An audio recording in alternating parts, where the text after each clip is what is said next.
in the original investigation. From the very beginning, the Boulder police had DNA evidence now believed to be the killer's, but for whatever reason, failed to test it. It was in one of two small blood spots on JonBenet's panties. The police did have one of the spots analyzed. It turned out to be JonBenet's blood, but within it there was a speck of mystery DNA, which was consistent with more mystery DNA found under her fingernails.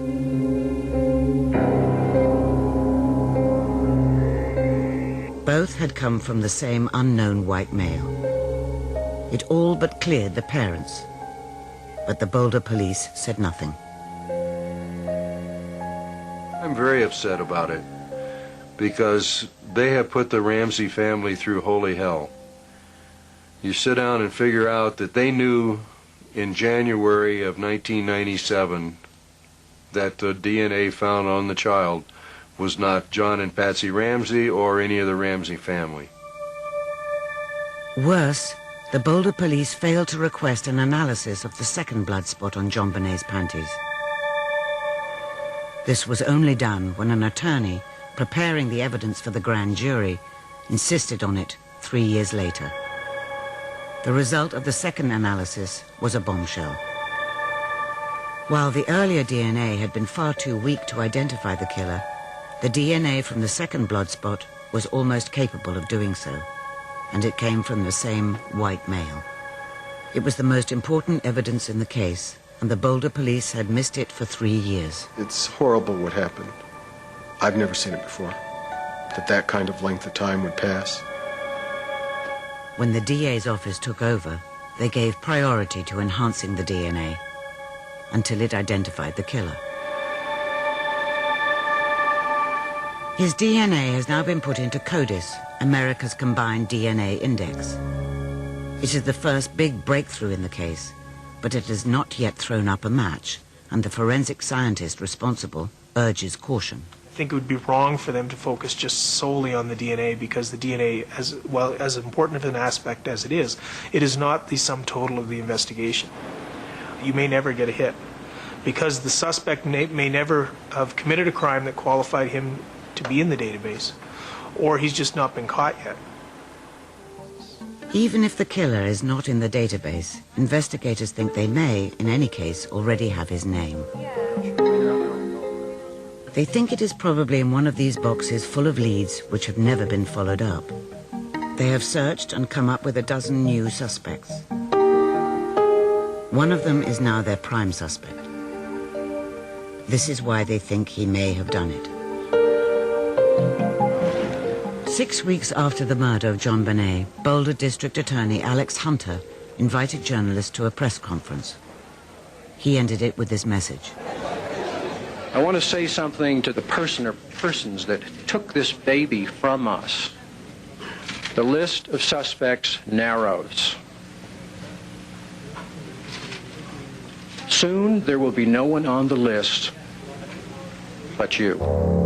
The words had been written by the FBI. It was part of a strategy to use the media to put the killer and any accomplices under pressure.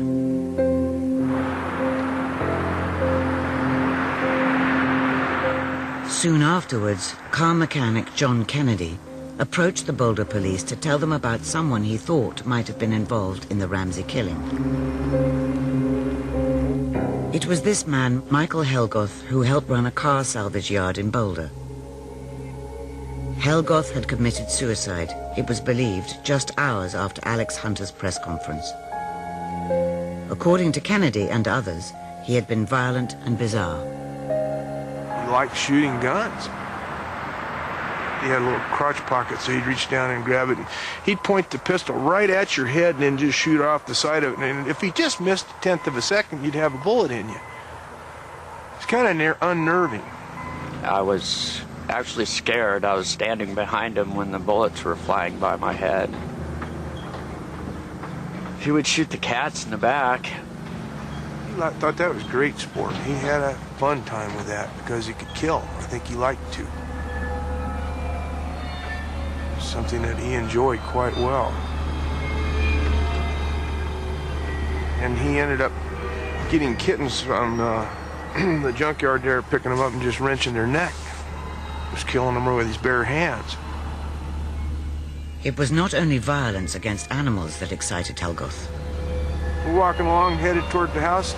He just casually comes up and says, I wonder what it'd be like to crack a human skull. And I looked at him and I thought, whoa, I don't want to have this conversation, and just laughed it off.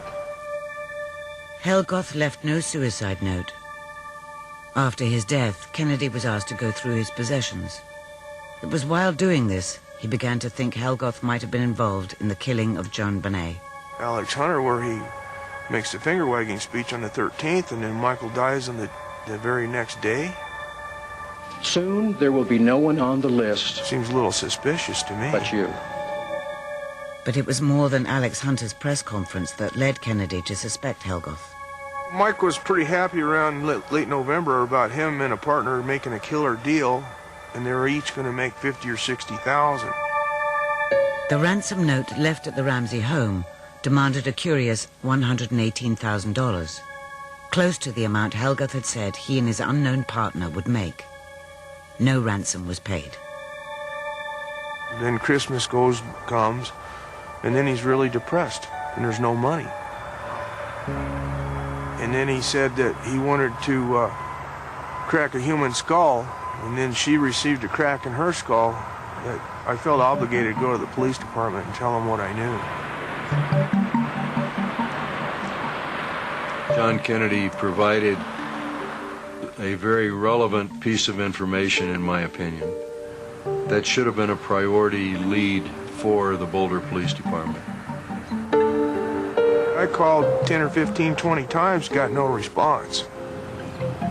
So I called sergeants, I called officers, I left messages, no one would call me back.